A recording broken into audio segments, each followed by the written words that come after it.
At 3:47 a.m. in the morning, Eric Wilson's phone lit up the ceiling of his bedroom, and he got a message from his brother Mark. His brother Mark had been dead for 6 days. But how on earth is this thing possible? Stick around to the end, because what happened over the next 10 days made everyone involved question where a conversation really ends.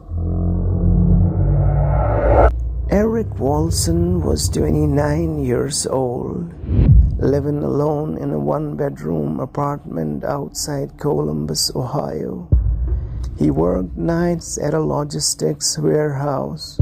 He wasn't superstitious.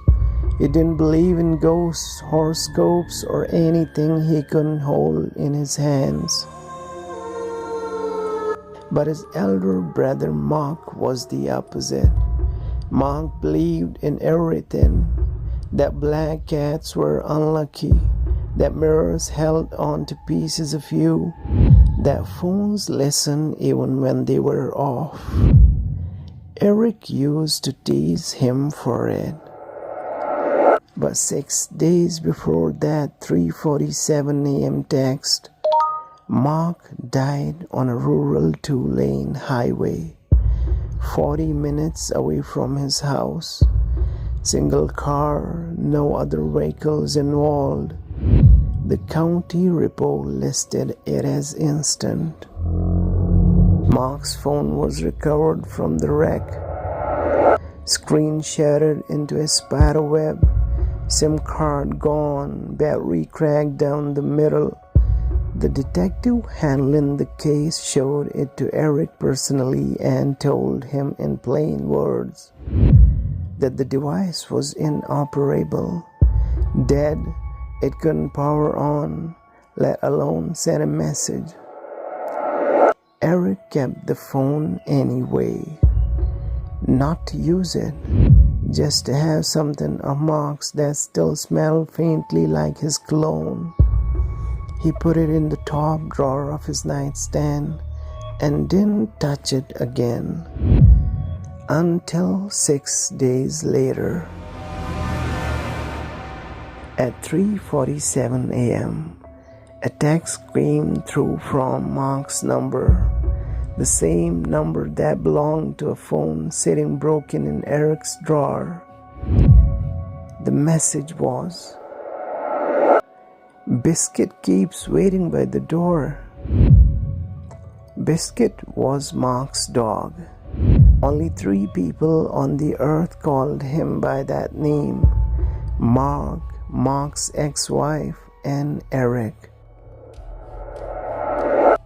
Eric sat up in the bed, opened the drawer, and looked at his brother's phone.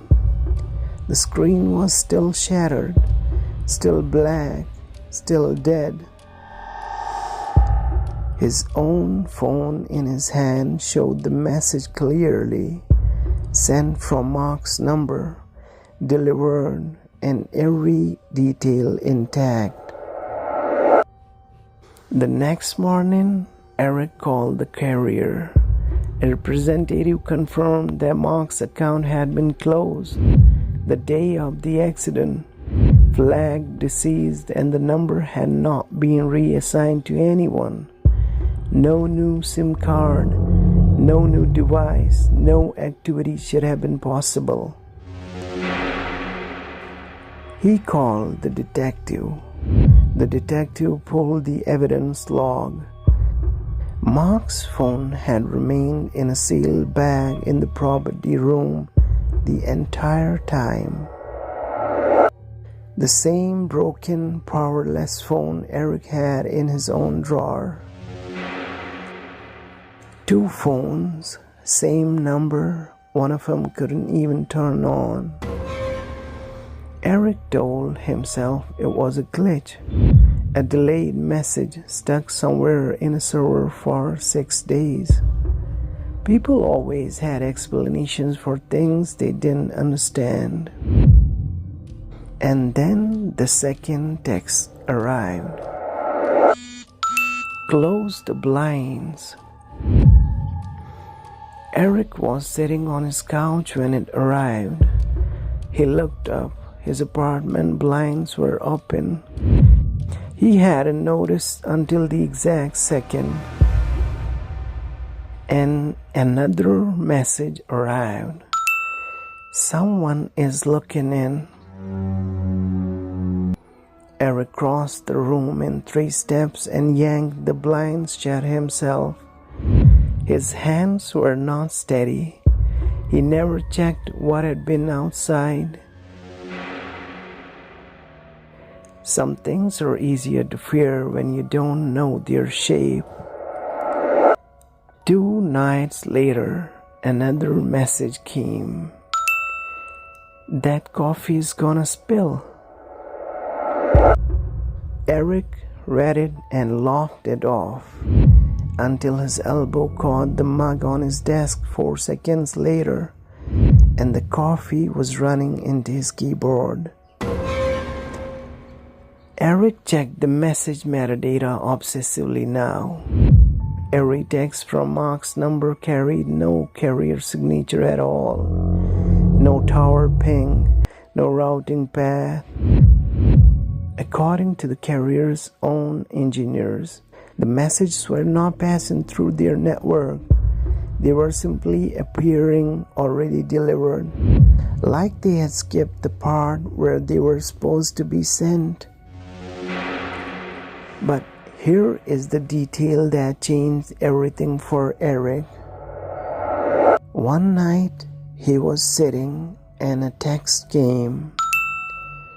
You never told anyone about that bike. I know you still think about it. Eric had never told Mark about that. He had never told anyone. It was a memory from when he was 9 years old, something he had never said out loud to a living soul. That was the moment Eric understood this wasn't his brother continuing on somewhere. Whatever this was hadn't known Mark's memories. It knew Eric's memories. It had been using his brother's name and his brother's number because grief makes people answer their phones, because Eric would always pick up for Mark. But Mark was never the one texting. Mark was the door it walked through. 9 days after the first message, Eric was sitting in his dark living room, phone in his hand, when it buzzed one final time. Look at your front camera. Eric flipped his phone around. On the screen, his own dim reflection stared back at him. In the glass of the front camera, and behind his shoulder, in the dark of hallway, something that the camera recognized as a face, but Eric's eyes couldn't. He spun around. The hallway was empty. It was always empty. His phone buzzed once more in his hand. Wrong room. Eric moved out 3 weeks later. He didn't tell his landlord why. He didn't take his brother's phone with him. He left it in the drawer, in the apartment for whoever moved in next. But another unusual thing was that the detective's case file has one final entry, added almost by accident. During a routine equipment check at the precinct, an evidence technician noticed something impossible on Mark's phone. The same one that had been sealed, broken, and powerless in the property room the entire time. One unread notification. On a phone with no battery, No SIM card, no working screen. The message wasn't addressed to Mark. It wasn't addressed to Eric. It contained one sentence. Thank you for answering. If your phone buzzed right now and you got a message from someone you buried last week, would you read it? Comment biscuit below if your honest answer is no.